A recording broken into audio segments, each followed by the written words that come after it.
दूध उत्पादक शेतकरी असतो, त्या दुधावाल्याला दूध जाऊन विकावं लागतो, दूध जाऊन विकावं लागतं ना, डेअरीला तरी घाल किंवा घरोघर रतीबाला तरी घाल. दारूचं तसं नाही ना. दारूवाल्याला मार्केटिंग करावं लागते का कुठं? दारूवाल्याला फ्लेक्स लावायला लागतो, इथे चांगली दारू मिळते, पहिल्या दारूची मिळते,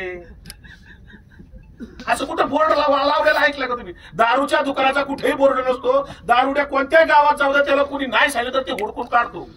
आपल्या पुणे जिल्ह्यातला माणूस परत मराठवाड्यात जाऊ द्या, विदर्भात जाऊ द्या, त्याला सांगावं लागणार नाही कुठं दारू मिळते. त्याला गुगलवरच नकाशे लावायची पण गरज नाही बरं का, सर्च करायची कुठं दारूचं दुकान आहे, त्याला मिळते, कळतं त्याला. दारू माणसं जाऊन पितात, दूध मात्र जाऊन विकावं लागते. हा दुधातला दारूतला फरक आहे. नाही आम्हाला कोणाची दारू सोडवता आली तरी चालेल. मी फार जबाबदारीने बोलतोय, मला बोलण्याचा अधिकार आहे, कारण मी दारूबंदीवर खूप काम केलेलं आहे, करतोय सुद्धा, व्यसनमुक्तीचंही काम करतो. मी स्वतः व्यसनी नाही म्हणून सांगायचा प्राप्त अधिकार आहे, मला नैतिक अधिकार आहे. मी जर व्यसनी असेल तर मला नाही अधिकार. त्यामुळे कुठलाही महाराज कीर्तन प्रवचनात तो जर म्हणला ना आई बापाला चांगलं सांभाळा तर सांगतातच, त्याच्यावर गाणं म्हणेल काय काय सगळं असतं. तुकाराम महाराज म्हणले माय बाप केवळ काशी, त्याने नव जावे तीर्थाशी. तुकाराम महाराज सांगतात हो, माय बाप केवळ काशी, त्याने नव जावे तीर्थाशी. तीर्थ तुकाराम महाराज अजून एक ठिकाणी म्हणताय, तीर्थी धोंडा पाणी देव रोकडा सज्जनी. तीर्थाला फक्त दोंड आणि पाणी आहे, देव सज्जनांच्या ठिकाणी आहे. देव रोकडा सज्जनी, जे का रंजले गांजले त्यासी म्हणे जो आपुले, तोची साधू ओळखावा देव तेथेची जाणावा. रंजल्या गांजलेल्यांची सेवा करणे तिथंच देव आहे, तिथंच देवाचं दर्शन आहे. आमच्या कोणत्याही संतांनी होम हवन यज्ञ या केले नाही. संत ज्ञानेश्वर महाराज हरिपाठात सांगतात, आम्ही हरिपाठ म्हणणारी माणसं, पाठ आहे आमचं, पण त्याच्यातला अर्थच आम्ही कधी घेत नाही. ज्ञानेश्वर महाराज हरिपाठात म्हणतायत, योग याग विधी येणे नो हे सिद्धी, वायाची उपाधी दंभ धर्म. योग याग विधी करून कुठली तुम्हाला सिद्धी प्राप्त होणार नाही. महाराज म्हणतात वायाची उपाधी दंभ धर्म. दंभ म्हणजे अहंकार. तुम्हाला उगाच अहंकार तयार होईल की मी एवढे याग केले, एवढे योग केले, एवढे विधी केले. तुम्हाला फक्त अहंकार तयार होईल, पण त्यांनी सिद्धी प्राप्त होणार नाही. हे ज्ञानेश्वर महाराज 12व्या शतकात सांगतात. आमच्या संतांचा संघर्ष झाला कोणाशी? कोणाशी संघर्ष झाला आमच्या संतांचा? त्यावेळेच्या मोगलांशी झाला का? मोगलांनी संतांना छळलं का? कुणी वाचलं का इतिहासात कुठं? आमच्या ज्ञानोबा तुकारामांना कुणी छळलं?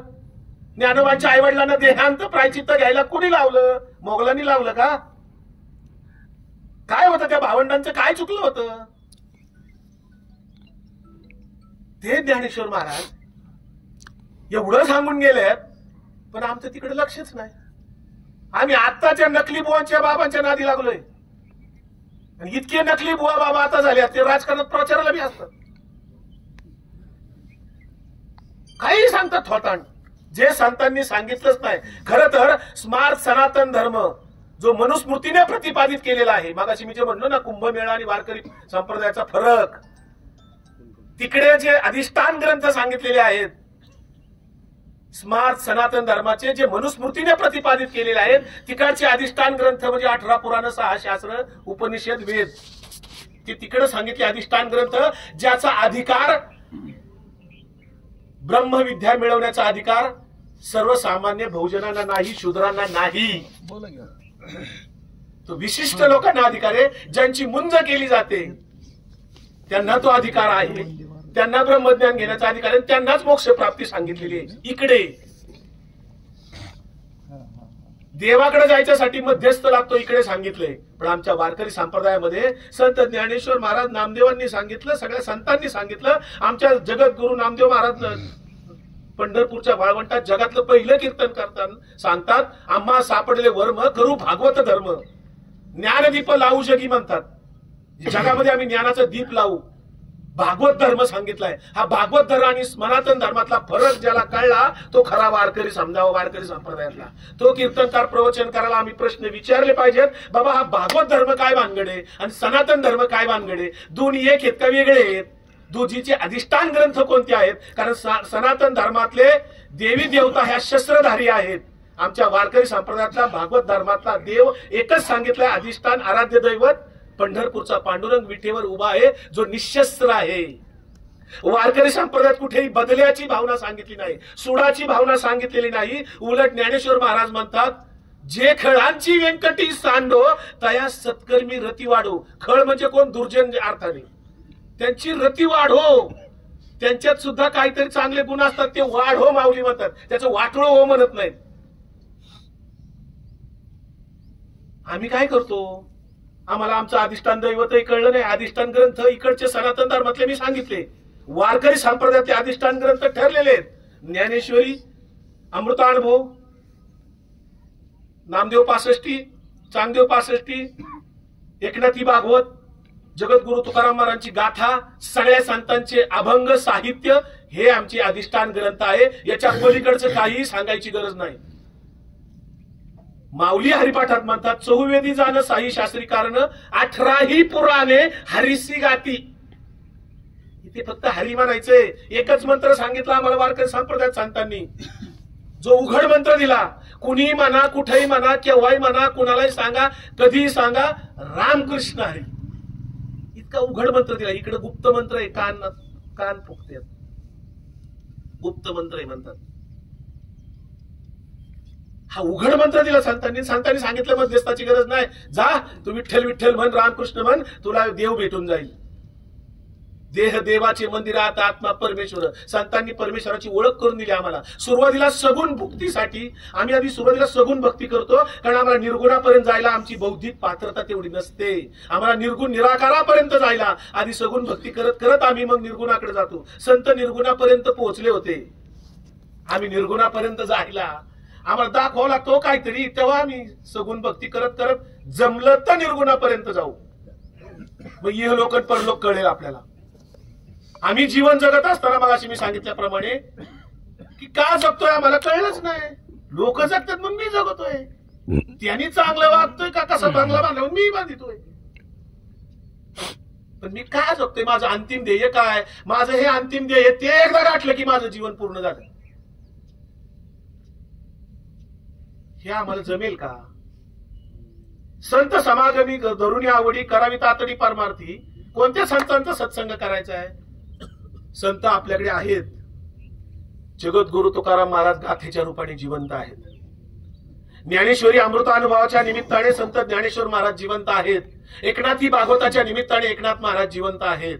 सावतामाळी जिवंत आहेत. गोरा कुंभार जिवंत आहेत. त्यांचा अभंग आता सावतामाळींनी सांगितलं ना, कांदा मुळा भाजी अवघी विठाई माझी माऊली. सावतामाळी पंढरपूर पासून 35 किलोमीटरवर त्यांचं होतं. ते कधीच पंढरपूरला गेले नाहीत. त्या कांदा मुळ्यामध्ये त्यांनी विठ्ठल पाहिला. आमचं कर्म जे आहे ते चांगलं आम्ही जर केलं, आमचं कर्म आम्ही चांगलं करू शकलो तर तिथेच आम्हाला देव भेटतो. देव भेटणं म्हणजे काय, कडक ऊन आहे समजा, असं समजा फार कडक ऊन पडले, तीव्र उन्हाची चटक लागते आणि एक जण कुणीतरी वाटसोर रस्त्याने चाललाय, पाणी करतोय, त्याला ऊन लागतंय, पाण्याने व्याकुळ झालाय. आणि तेवढ्यात कुणीतरी एखादी 4 व्हीलर आली आणि त्याला जर जाणलं, तो पाणी पाणी व्याकुळ झालेला माणूस, त्याला जर ते पाणी त्यांनी दिलं तर तो काय म्हणेल, देवासारखा रे भेटला. तुम्ही बघा म्हाताऱ्या माणसाला लिफ्ट देऊन बघा रस्त्याने गाडीत, म्हातारा माणूस चालेल त्याला गाडीत बसून बघा, देवासारखा रे. त्याचं पहिलं वाक्य असतं गाडीत बसताना त्या म्हातारीचं किंवा म्हाताऱ्याचं, देवासारखा रे भेटला, मी केव्हा चालायचो होतो. त्याच्यासाठी तो देव आहे. माझ्या जीवनाची मला ओळख करून देणारा माझा गुरु. गुरु किती असू शकतात. मला ऊस कसा लावायचा आहे चांगलं सांगणारा माझा गुरु झाला ऊसातला. मला गाडी चालवायला शिकवणारा माझा गाडी चालवणारा गुरु झाला. मला भूगोल शिकवणारा शाळेतला शिक्षक तो माझा तिथला गुरु झाला. गुरु कितीही असू शकतात. आपण मरेपर्यंत विद्यार्थीच असतो. विद्यार्थीचा आपली संपत नाही. आणि मग परमार्थाची तातडी करा. जेव्हा अभंगात महाराज मी घेतलेल्या सेवेत सांगतायत, परमार्थाची तातडी म्हणजे काय, कसला परमार्थ करायचा आहे, कशाला परमार्थ म्हणतात. परमार्थाचा अधिकारी मी मगाशी सांगितले. आता कोणाला अधिकार आहे परमार्थी कोणाचा. किती गण लावल्या, किती माळा घातल्या, किती यात्रा केल्या, पण तो आत्मनिरीक्षण करत नसेल तर तो पारमार्थिक नाही, तो ढोंगी आहे. जिथे लबाडी येते तिथे ढोंगाची निर्मिती होते. मी जर का आत्मनिरीक्षण करत असेल तर मी पारमार्थिक आहे. पारमार्थिक झाल्यानंतर मी जर कोणाचं नाही मला चांगलं करता आलं तरी चालेल, पण मी कोणाचं वाईट करणार नाही. मला बोलायची वेळ येते तेव्हा मी जर नाही खरं बोलू शकलो, समजा एखाद्या ठिकाणी नाही खरं बोलू शकलो, मी तिथं खोटं तरी बोलणार नाही. न्याय द्यायची वेळ येईल का एखाद्या चौकात, गावात, पारावर पंच कमिटी आपली बसली समजा तंटामुक्तीची, न्याय द्यायची वेळ येईल तेव्हा नाही न्याय देता आलं एखाद्याला तरी चालेल, परंतु कोणा अन्याय नाही होणार याची काळजी घेतली पाहिजे. नाही रस्त्यातले काटे काढ बाजूला काढता आले तरी चालेल, आपल्याला नाही फुलं टाकता आली तरी चालेल, पण काटे तरी टाकू नका. नाही आपल्याला गावात चांगलं करता आलं ना तरी चालेल, काही बिघडत नाही, श्रद्धांजली होईलच, नाही चांगलं केलं तरी, पण वाईट तरी नको ना करायला. असं जरी आचरण आम्ही दैनंदिन जीवनामध्ये करू शकलो, आमच्या नाही आई वडिलांना नीट सांभाळू शकलो आम्ही तरी चालेल, पण त्यांना वेदना होतील, त्यांना त्रास होईल असं जर आपण वर्तन नाही केलं तरी पुष्कळ समाजसेवा, पुष्कळ परमार्थ आपल्या हातून घडून जाईल. हे आम्हाला जमेल का? हे जर करत असू आपण तर गळ्यात माळ असू नाही तर नसू, देवाला जा नाही तर नका जाऊ, काही फरक पडत नाही. आज जर व्यसनाधीनतेच्या बाबतीत बोलायचं म्हटलं, आज फार गंभीर परिस्थिती आहे. आज आपल्या भारताला तरुणांचा देश म्हटलं जातं. वय वर्ष 50 पर्यंतची आपल्याकडे 70% लोकसंख्या आहे. या लोकसंख्येमध्ये व्यसनाधीनतेचं प्रमाण वाढलंय. देशी दारूची दुकानं 72 सालीच बंद केलेली होती, लायसन नवीन द्यायची नाही म्हणून. 72 साली देशी दारूची दुकानं परत द्यायची नाहीत नव्याने, असं त्यावेळेसच्या सरकारने कोणी असतील मुख्यमंत्री त्यांनी ठराव केलेला आहे सर. पण मागच्या आठवड्यात माझ्या बातमी वाचण्यात आली की आता देशी दारूची दुकानं सुद्धा नव्याने लायसन द्यायची आहेत. कोण पितं वाईन शॉप मध्ये दारू जाऊन? ही दारूची दुकानं कोणाच्या जीवावर चालले आहेत? का पितो आम्ही दारू? त्या दारुड्याचे तो काय नाही, जरा टेन्शन होतं, टेन्शन घालवायला. दारू पिऊन जर एखाद्याचं टेन्शन जातच असेल कायमचं तर चांगली गोष्ट आहे, पण उतारल्यावर परत तिला टेन्शन येतं. हा सकाळ उतार घ्यायला जातो पुन्हा, याचं टेन्शन कधीच जाणार नाही. बायकोला त्रास देते म्हणतो, असंही बोलतात काय काय जण. मी दारूवर खूप काम केलेलं आहे, महिलांच्या मतदानात मी दारूबंदी केलेली आहे. मी शिंदेवाडी गावचा शेजारी, माझ्या गावात मी सरपंच असताना ठराव केलाय ग्रामसभेचा, सांगायला हरकत नाही. आता मी या व्यासपीठावरून दारू हे विषय म्हणून सांगते. ठराव केलाय ग्रामसभेचा सर, आणि सरकारला कळवलंय, राज्य उत्पादन शुल्क विभागाला, गृह विभागाला, मुख्यमंत्र्यांना सगळ्यांना कळून ठेवलंय, माझ्या गावात दारूचं लायसन द्यायचं नाही. आम्ही ठराव केलाय. उरुळी कांचनला जाऊन बघा, डॉक्टर मणिभाई देसाईंनी त्या काळात सरपंच असताना, मणिभाई उरुळी कांचनचे सरपंच होते, जुन्या लोकांना आठवत असेल, उरुळी कांचनचा ठराव झालेला आहे की उरुळी कांचन मध्ये तमाशा आणि वाईन बिअर बार परमिट रूमला परवानगी नाही. उरुळी कांचन मध्ये यात्रेला कधीही तमाशा नसतो आणि परमिट रूम बिअर बारचं लायसन मिळत नाही. उरुळीत चोरून पुला खाली कोणी इकत असेल तो भाग सोडून द्या, पण परमिट रूम बिअर बार मिळत नाही म्हणून शेजारच्या गावाच्या बाउंड्रीवर काढली. बघा आता पडेल कोरेगाव मूळची शिव आहे ना, तिथंच वाईन शॉप आहे. बघा तिकडे इनामदार होती कोरेगावच्या आधी, तिथं वाईन शॉप आहे त्या कार्यालयाच्या शेजारी. बघा फुल चाललंय, गर्दी असती, बाउंड्रीवर आहे. उरुळीचे हात संपले की लगेच वर परमिट रूम बिअर बार आहे. उरुळीच नाही, ते शिंदवण्याच्या रोडला बी आहे, सहजपूरच्या बाजूला बी आहे, इकडे कोरेगाव मूळला पण आहे. लगेच उरुळीच नाही होत. ग्रामसभेला एवढी ताकद आहे. आमच्या त्या हिटणे गावात आम्ही असा ठराव करू शकतो का? होऊ शकतो का? तिथेही पार्टीशन येईल, कुलगट आणि थोरात गट.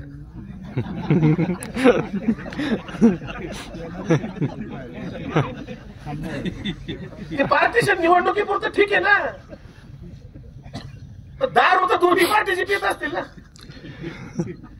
एक जागीच बस कर बाबा, आता कसं काय करायचं आबा, एवढं खरं नका बोलू. दहिटणे गावाला मी या निमित्ताने विनंती करेल, खरंच विनंती करतो, कळकळीची विनंती करतो. संत साहित्याला अभिप्रेत शपथ घेऊन सांगतो, इथे दहिटण्याच्या सगळ्यांना पाटील तुम्ही पुढाकार घ्या. दहिटण्याच्या सगळ्या जुन्या नव्या मंडळींनी ठराव करा ग्रामसभेचा. ग्रामसभा ही गावची मिनी संसद असते. एकदा ग्रामसभेने, बहुमताच्या ग्रामसभेने कोरमाभावी पूर्ण केलेली नाही बरं का, कोरमाभावी नाही का, तर खूप ग्रामसभेचा ठराव नको. परिपूर्ण तुमचा ठराव ज्याच्यामध्ये कोरम पूर्ण आहे, 100, 150, 200 लोक, महिला पुरुष दोन्ही आहेत, अशा ग्रामसभेचा एक विषय, पत्रिकेवर विषय घेऊन तो ठराव करा की आमच्या दहिटे गावात वैध व अवैध दारू विक्री आम्ही करणार नाही, होऊ देणार नाही, भविष्यात असा परवाना द्यायचा नाही. असा जर तुम्ही ठराव केला दहिटे गावाने ग्रामसभेने, तो गव्हर्नमेंटकडे दिला, कलेक्टरकडे, तहसीलदारकडे दिला, राज्य उत्पादन शुल्क विभागाकडे दिला, गृह विभागाकडे दिला, तर दहिटणे गावात पुन्हा परमिट बिअर बारचं लायसन मिळणार नाही. आणि अवैध दारू असेल, इथल्या इन्स्पेक्टरला पीआयची जबाबदारी, त्याची नोकरी जाऊ शकते. इथे अवैध धंदा चालत असेल तर त्याच्या आशीर्वादाने चाललेला आहे. कोणीतरी हप्ते घेते बीट अंमलदार.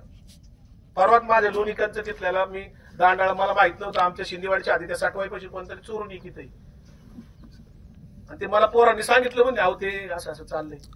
मी त्या मेसेज टाकला साहेबांना, दुसऱ्या दिवशी कार्यक्रम झाला. त्या साहेबाला म्हणलं मला काय तुझ्याकडे काय मागायचं नाही, काय मी चुकीची कामं सांगत नाही, पण इथं दारू धंदा चाललं की तुझी नोकरी मी घालवी. झाला कार्यक्रम दुसऱ्या दिवशी. तुम्ही ठरवा ना, शक्य आहे. हे का करायचंय? मी जे मागाशी सांगत होतो, तरुण आमच्या 18 ते 50 वयोगटातले तरुण, 18 काय आता 15-16 सुद्धा आहे हो, 10वीतली पोरं सुद्धा व्यसनी झाले. आता ड्रग्ज, आता गावगाव सुद्धा आले ड्रग्ज. एकेकाळी आपण ऐकायचो की मुंबईला ड्रग्ज असतं म्हणून, आता ते इकडे दौंड तालुक्यात सुद्धा मिळत असेल. सापडलं की आमच्या सापडलं MIDC मध्ये ड्रग्ज कुरकुमला सापडलं म्हणतात. 11,000 कोटीचं उरुळी कांचनचे कोण पान टपली, हे परवा आमच्या इथला एक कार्यकर्ता सांगत होता मला, मित्र माझा. पान मिळते आता, पानाच्या टपरीत ते पान खाल्लं ना दारू सारखी नशा येते, बरोबर आहे ना? तुम्हाला कोणाला माहिती ऐकली? मी ऐकले, पान खायचं ते दारू सारखी नशा येते. म्हणजे कोणी म्हणायच नको याच्या बाटली होती का काय, मी काय पान खाल्ले ना. पडला ना आमची इथे, एक जण गुडघं फोडून घेतले, हाडूक वाढले, दवाखान्यात 8 दिवस ICU होता आमच्या इथला. पान खाऊन आलता. दारू प्याला नाही नाही. आता पानात दारू आली, दारू सारखी शुद्ध नशा मिळते. त्या व्यसनाधीनतेला आपल्याला आवर घालावं लागेल. आमची पोरं आमच्या बरोबर बसतात का बोलायला? घरात 4-4, 5-5 मोबाईल आहेत, कुणी कुणाशी बोलायला तयार नाही. आता पोरगा बापा संघ बोलायला ना, आई पुरी संघ बोला ना, काहीच व्हायना, मोबाईल मध्येच आहेत. आमच्या घरात, मी दुसऱ्याचं कशाला सांगू, आमच्या घरातील मंडळी नावाचा ग्रुप आहे व्हॉट्सअपचा, घरातील मंडळी आहेत फक्त, त्याच्यावर बेशी टाकीतात पोरं, येताना हे आणा.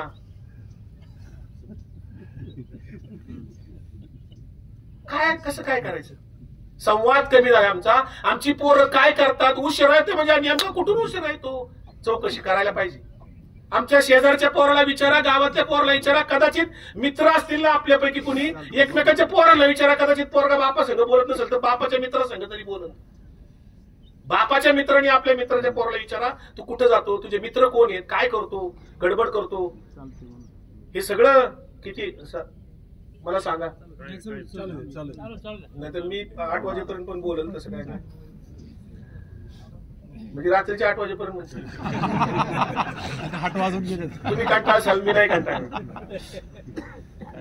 ते उगीच म्हणतात बरं का सभापती की ते प्रवचनाची वेळ 5 तास असते हो, यांचं मटेरियल संपादन म्हणून हे 5 तास म्हणतात. खूप सांगायला संत साहित्य इतकं आहे, इतकं आहे, इतकं आहे की आपल्याला पेलवत नाही होते. मी जे इहलोक म्हणतोय, हा जो महाराजांनी अभंग घेतलाय, क्षणोक्षणी हाची विचार करावा. व्यसनाधीनता मिटावी हा विचार आम्ही का करत नाही, की व्यसन आम्ही मिटू शकतो का नाही, आमची प्रपंच उद्ध्वस्त होतात. हा तरुण 35व्या वर्षी गेलाय, पत्नी आहे, मागे एक मुलगी आहे, काय होणार त्यांचं भविष्य? कोण काळजी घेणार? आपण आता 10वीला आलो इथे, आता उद्यापासून त्यांची कोण काळजी घेईल? त्या मातेची, त्यांच्या पत्नी असतील, मुलगी एक आहे, कसं होणार त्या मुलीचं भविष्य काळ त्या मातेचा? पुरुषाचं दुसरं लग्न करतात हो माणसं. आपल्याकडे बाईला अजून नाही लोक स्वीकारत की दुसरं लग्न कर, जाऊन दे. आपल्याकडे 22 वर्षाची महिला जरी विधवा झाली तरी लोक म्हणतात आता हिला तसंच राहावं लागेल, आयुष्य तिने जाळायचं. 22 वर्षाची तरुणी, 25 वर्षाची तरुणी, वैधव्य तिला आलं, तिने संबंध आयुष्य तसं काढायचं. पण पुरुषांच्या बाबतीमध्ये मात्र आपण भेद केला. आपण पुरुष स्वार्थी आहोत. 50व्या वर्षी जरी त्याची बायको गेली तरी लोक म्हणतात असं 10-20 वर्षे असं आहे पाय कसं तरी म्हणतात ना. झालेत ना लग्न, 50व्या वर्षी सुद्धा लग्न झालेली आहे, दुसरी बायको काकस्पर्श झालाय, म्हणजे मला इशारा आहे. ठीक आहे, स्वल्पविराम देऊन ठेवतो मी, माझे संपत नाही. पण मुद्दा लक्षात घ्या, स्त्री पुरुष समानता आमच्या संतांनी सांगितलेली आहे. संतांनी स्त्री पुरुष असा भेद केला नाही. आमचे नामदेव महाराज म्हणाले, यारे यारे लहान थोर भलते नारी नर, सगळ्यांना समान अधिकार आहे. आणि तेच आपल्या राज्यघटनेत आले. जे जे संतांनी सांगितलं ते सगळं राज्यघटनेत आले. संतांनी समता सांगितली होती. सकळाशी येथे आहे अधिकार, कलियुगी उद्धार हरीच्या नामी, असं जेव्हा म्हणतो सकळाशी येथे आहे अधिकार म्हणजे सगळे समान आहोत आपण. आपल्यात भेदभाव आपण करतो, जातीवरून भेदभाव, धर्मावरून भेदभाव, लिंगावरून भेदभाव, भाषेवरून भेदभाव, प्रांतावरून भेदभाव. हा भेदभाव करू नका, कुठल्याही प्रकारचा भेदभाव जाती धर्माचा करू नका. आमच्या तुकाराम महाराजांनी सांगितलं, हे जग विष्णुमय आहे, विष्णुमय जग वैष्णवांचा धर्म, भेदाभेद भ्रम अमंगळ, भेदाभेद हे अमंगळ आहे. त्यामुळे कुठल्याही प्रकारचा भेदभाव, मग तो स्त्री पुरुष समानतेचा असेल, स्त्री पुरुषाचा भेदाभेद करू नका. जो पुरुषाला न्याय तो स्त्रीला न्याय मिळाला पाहिजे. जो स्त्रीला पुरुषाला समान न्याय दिला तर समता म्हणता येईल आपल्याला, मग संतांचा विचार म्हणता येईल आपल्याला. त्यामुळे भेदाभेद नको, कुठल्याही प्रकारचा भेदाभेद नको. आपण सर्वांनी आजच्या या निमित्ताने ठरवूयात की माझ्या कुटुंबात किंवा माझ्या शेजारी पाजारी, माझ्या नात्यातल्या लोकांना, माझ्या जवळच्या लोकांना, माझ्या गावातल्या लोकांना मी निर्व्यसनी करण्याचा प्रयत्न करील. मी दारू पाजणार नाही, याची आपण आज तरी शपथ घेऊयात. ही खरी श्रद्धांजली ठरेल या मित्राला. मी नाही कोणाला दारू पाजणार आजपासून. मी निवडणुकीत पडलो तरी चालेल पण नाही दारू पाजणार. आणि मी स्वतः प्रयोग केलेला आहे. म्हणलं पडलो तरी चालेल, मी दारू नाही वाटणार. चौकशी करा शिंदेवाडीत जाऊन, विकास लवांडे दारू वाटतो का म्हणून. नाही मी पाजली, कोणाला पार्टी देत नाही मी आयुष्यात. ये घरी ये, बाजरी भाकरी आपली खा. काय नॉनव्हेज खायचं तर नॉनव्हेज वाढतो तुला, मी खा. पाजायची भानगड नाही माझ्याकडे. त्यामुळे आपण हे सगळं पुण्याचं काम करतोय. स्वर्ग नरक इथेच आहे. स्वर्ग म्हणजे आपलं कुटुंब चांगलं ठेवणे, कुटुंबात आनंदी वातावरण ठेवणे, कुटुंब प्रसन्न वातावरणात ठेवणे, कुटुंबात सगळे निरोगी असणे, म्हणजे तो स्वर्गच आहे. ती झोपडी जरी असली तरी तुकडोजी महाराज म्हणले, यार झोपडी तर माझ्या, कविता होती ना आपल्याला. ती झोपडी सुद्धा स्वर्ग आहे, कारण तिथे आनंद आहे. जिथे आनंद नाही, जिथे समाधान नाही, तो नरकच आहे. रोज उठून बायकोला ठोकीत असेल, नवरा येता जाता लाथा घालीत असेल तर नरकच मानायचा, बांगला जरी असला तरी. काय त्या बांगल्याचं करायचं? बांगला आहे फार मोठा आणि घरात सुख नाही, समाधान नाही, शांती नाही, तो नरकच समजावा. नरक कोणी बघितलेला नाही पुढचा, स्वर्गही कोणी बघितलेला नाही, स्वर्गात जाऊन कोणी माघारी आलेलं नाही. त्यामुळे आपलं गाव स्वर्ग बनवूया, आपलं कुटुंब स्वर्ग बनवूया. पसायदान जे म्हणतो आपण ते आचरणात आणण्याचा प्रयत्न करूया. त्याचा अर्थ समजून घेऊया. पहिली गोष्ट आचरण, पुढची स्टेप आहे. त्यामुळं ह्या सगळ्या गोष्टी आपण करण्याचा प्रयत्न करूया. भेदाभेदाचं मी सांगितलं, व्यसन बाबतीत सांगितलं. या सगळ्या गोष्टी करत असताना संतांचं साहित्य आपल्या घरात ठेवा. संत साहित्य वाचण्याचा प्रयत्न करा. हरिपाठाचा अर्थ समजून घेण्याचा प्रयत्न करा. पंढरपूरच्या आळंदीची वारी जरूर करा. भजनाला साथ द्या, भजन करा, कीर्तन प्रवचन श्रवण करा. ही श्रवण भक्ती आहे. भक्तीचे 4 प्रकार सांगितलेले आहेत ना. आर्त भक्ती, जिज्ञासू भक्ती, सगळ्या ह्या भक्ती वेगवेगळ्या प्रकारच्या आहेत. निरेच्छ भक्ती असते, कुठलीही अपेक्षा नाही. देवाकडे जाऊन माग होतो काहीतरी, काय देऊ देईल, मागूच नका. त्यामुळे निर्भेळ निर्मळ अंतकरणाने सेवा सगळ्यांची करणं ही खरी भक्ती ठरू शकते. हे जे कुटुंब आहे मिलिंद ज्ञानोबा गारुडकर यांचं जाण्यामुळे त्या कुटुंबियांना, त्यांची एक मुलगी आहे, पत्नी किरणताई आहेत, त्यांना एक भाऊ आहे निलेश, एक बहीण आहे मोनाली मेत्रे, आई वडील आहेत. त्या आई वडिलांनाही प्रचंड दुःख झालं असेल, त्यांच्या पत्नीलाही प्रचंड दुःख झालं असेल, त्या मुलीला दुःख झालं असेल, त्यांचे वडील पुन्हा दिसणार नाहीत. असो, त्या कुटुंबियांना दुःख सहन करण्याची परमेश्वराने ताकद द्यावी, त्यांच्या पाठीशी उभं राहावं. त्यांचे जे जवळचे कोण हितचिंतक असतील, जवळचे लोक, त्या कुटुंबियांना पुढच्या काळामध्ये आधार देण्याचं, धीर देण्याचं काम पुढच्या काळामध्ये काही वर्ष आपण त्या जवळच्या सहकार्यांनी लोकांनी करावं, अशा प्रकारची मी अपेक्षा व्यक्त करतो. आणि या ठिकाणी मला प्रवचनरूपी सेवा करण्याची या ठिकाणी संधी मिळाली, योग आला, त्याबद्दल निमंत्रकांचं मी आभार व्यक्त करतो. आणि आपणही सगळ्यांनी ऐकून घेतलं. जर काही चुकलं असेल, एखादा शब्द माझा आपल्याला मनाला वेदना देणारा घडला असेल, तर तो माझा मला परत द्यावा. मी काही चुकीचं बोलायचा प्रयत्न केलेला नाही, चांगलं सांगण्याचा प्रयत्न केला, पण एखादा शब्द वाक्य गेला असेल, तर कुणाच्या भावना दुखावल्या असतील, तर त्या मला माझ्या परत करा. आपण सगळेजण या ठिकाणी हात जोडूयात. पुंडलिकावरती हरी विठ्ठल, श्री ज्ञानदेव तुकाराम, पंढरीनाथ भगवान की जय, संत ज्ञानेश्वर महाराज की जय, जगद्गुरु तुकाराम महाराज की जय, सब संतन की जय. गुरुदेव. ओम शांती शांती शांती. विठ्ठल विठ्ठल विठ्ठल विठ्ठल विठ्ठल.